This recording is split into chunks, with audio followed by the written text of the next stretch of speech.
guys, maayong udto. It's almost 1 PM na and papunta tayo sa pag-shopping kay mag-celebrate tayo ng Midsummer.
Hapon.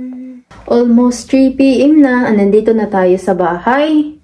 Akala ko talaga ba na mag-dance and then mag-kanta-kanta kay 12 to 4 PM. Pero namali pala ako sa bagbasa. Mga 12:30 lang pala to 1 PM. So, almost 1 PM na tayong dumating doon kaya wala na tayong yung naabutan. Ang daming tao doon sa bad shopping. Ang daming nag-picnic. Nakakatuwa kay grabe ang ganda ng weather today. Ang init. Yung traditional talaga na food dito kapag midsummer na celebration kay sale. Para siyang tamban ba. Mabili mo lang siya sa store. And then, di mo na siya kailangan na lutuin. Ipakita ko siya sa inyo mamaya. And then, potato. Hindi ako kakain ng sale. Mag-noodles na lang ako. Na yung aking noodles na may isang egg.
Hi guys! Happy Sunday!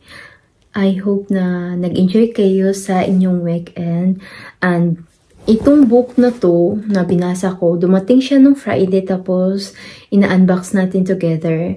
And na-interest lang ako nito dahil dumating to siya nung Friday tapos tinitingnan ko to siya. And then nung kahapon ako bumasa.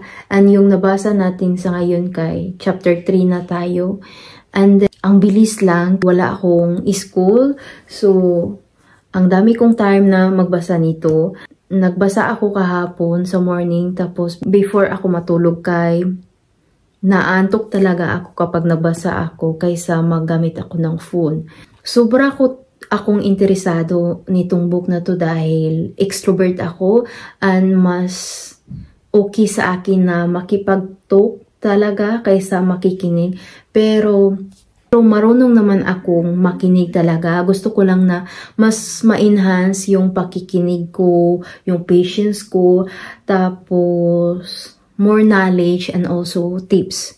Itong book talaga na Atomic Habits, kaya paulit-ulit ko na to siyang binabasa, kaya bumili na ako nito. Gustong-gusto ko din to siya na book kay ang dami mong matutunan. Kahit andyan ka lang sa bahay, yung mga small lang na mga habits, kahit nasa bahay ka, paglilinis mo, paghugas ng plato, parang ma-apply mo talaga lahat. As ma-recommend ko talaga to sa inyo. Yan.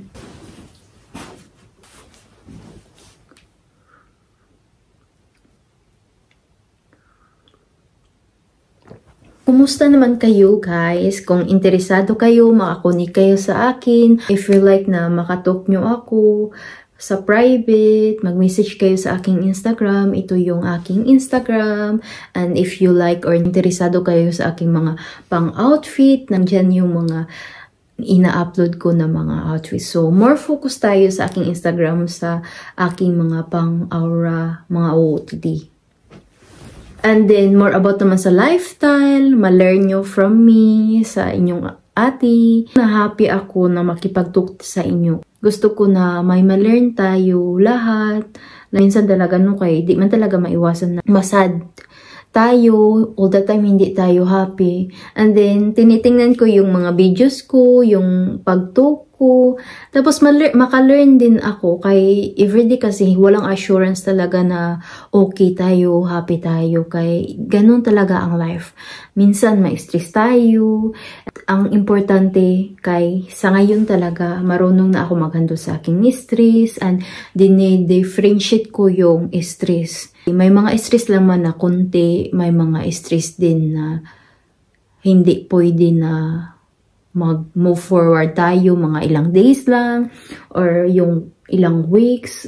It takes time, yung ibang stress. Pero kailangan din na may gawin tayo sa sarili natin kay yung stress talaga kay mag-lead talaga siya na anxiety tayo, ma-depress tayo, kaya kailangan talaga na gawan natin ng paraan. Kung ano man yung dinaramdam nyo mga langga, know that walang permanent, okay din kayo. Kung ano man yung dinaramdam natin, hindi siya all the time. Ang importante talaga na we know how to handle. So, nakipag-talk lang ako sa inyo. Ma-share talaga ako na tao kapag ano yung nasa isip ko. So, sinashare ko lang sa inyo mga palangga na ano yung iniisip ko sa ngayon. Dito ko lang i-end yung aking vlog. I hope nag-enjoy kayo. Thank you for watching mga palangga. I love you. Bye-bye.